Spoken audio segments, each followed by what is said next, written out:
I'm not a Muslim, but I wish that the Khilafat would come back, and I'll tell you why. The Khilafat have a way to protect the poor people. The Jizya that we used to pay, it's only for the rich Jews. Poor Jews that didn't have money used to receive tax credit from the Muslims.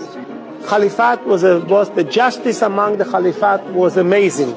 We see that the Muslim nation today are divided because world superpowers, in order to weaken the Muslims and to enjoy and to take advantage of their natural amazing resources, which they have combined all over the Muslim area, oil and gold. One strong Caliphate from Morocco till Pakistan, till Bangladesh, would be a solid Caliphate which will bring a lot of honor, unity, prosperity, justice. Zionism will come to an end.